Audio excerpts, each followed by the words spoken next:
9 TV news. Mahatma Gandhi మనవడు తుషార్ గాంధీ విగ్రహం మాకు అవసరం లేదని చెబుతున్నా కూడా వినకుండా రేవంత్ రెడ్డి పేదల ఇల్లు కూల్చుతున్నాడు. మొలుగు మట్ల గాజా అయినట్లు రేపు తెలంగాణ మొత్తం గాజా అవ్వబోతుంది. రాజేంద్రనగర్ మానస హిల్స్ లో ఎలాంటి అనుమతులు లేకుండా కొండలను పిండి చేస్తూ మళ్లీ సిగ్గు లేకుండా రాత్రికి రాత్రి పేరు మీద పెయింట్ వేసి మాకు సంబంధం లేదని మంత్రి పొంగురెడ్డి చెబుతున్నాడు. ఈయన మళ్లీ వెలుగు మట్ల పేద ప్రజలకు పెయిడ్ బ్యాచ్ ల్యాండ్ మాఫియా అంటున్నాడు. గాంధీ సరోవర్ పేరుతోని మహాత్మా గాంధీ మనుమడు వద్దంటున్నా కూడా పేద ప్రజలు రెక్కాడితే డొక్కాడని కుటుంబాల నుంచి వచ్చిన వాళ్ళు పుస్తలు బ్యాంకులలో తాకట్టు పెట్టి లోన్లు తీసుకుని ఇల్లు కట్టుకుంటే వాళ్ళు ఇల్లు గులగొడతా అంటున్నావు. తుషార్ గాంధీ గారు ఓపెన్గా చెప్తున్నారు, అయ్యా మా తాత పేరు చెప్పి విధ్వంసం చెయ్యకండి, మా తాత విగ్రహం మాకు అవసరం లేదని చెప్తున్నా కూడా మీరు 1.5 లక్షల కోట్ల లూటికి మరి చేస్తా ఉన్నారు.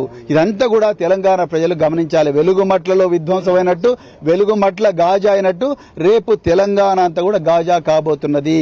అక్కడ మరి ఏదైతే టిప్పుఖాన్ బ్రిడ్జ్ దగ్గర ఉండే ఇండ్లు ఉన్నాయో అవి కూడా విధ్వంసం కాబోతున్నాయి. లంగరోస్ విధ్వంసం కాబోతున్నది. ఇలా మన కళ్ళ ముందరనే కోకాపేట, అదే విధంగా వట్టినాగులపల్లి మన కళ్ళ ముందరనే విధ్వంసం అవుతున్నాయి. మన దాసోజీ శ్రవణ్ గారు మేమందరం కూడా ఇక్కడికి పోయి వచ్చినాం.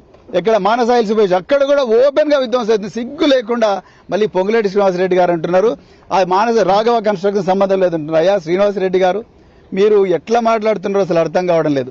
మీరు ఒక రోజు ముందు దాని మీద కంటైనర్ మీద రాఘవ కన్స్ట్రక్షన్ ఉంటుంది, రాత్రికి రాత్రి బీఆర్ఎస్ పార్టీ బృందం వస్తుందనగానే మీరు ఆ బోర్డు మొత్తం కూడా మార్చేసిందంటే మీరు నిజంగా తేలు కుట్టిన దొంగలు, పట్ట పగలే దొంగతనం చేస్తున్నారు. సిగ్గు లేకుండా ఈ పేద ప్రజలను ఇప్పుడు మళ్ళీ పెయిడ్ బ్యాచ్ అంటున్నారు.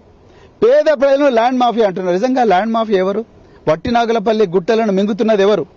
కోకాపేట గుట్టలను మింగుతున్నది ఎవరు? ఈ కంకరను మింగుతున్నది ఎవరు? మీరు ల్యాండ్ మాఫియా, మీరు పెయిడ్ బ్యాచ్, మీరు అధికారులను పెయిడ్ బ్యాచ్ గా మారుస్తున్నారు. చివరిగా ఒక్కటే చెప్తున్నాం అధికారులారా, నేను మళ్ళీ చెప్తున్నా, మా పార్టీ మొదటి నుంచి చెప్తుంది, మీరు చట్ట ప్రకారం ఉద్యోగం చేసినంత వరకు మేము సపోర్ట్ చేస్తాం. మీరు మాకు ఫేవర్ చేయాల్సిన అవసరం లేదు.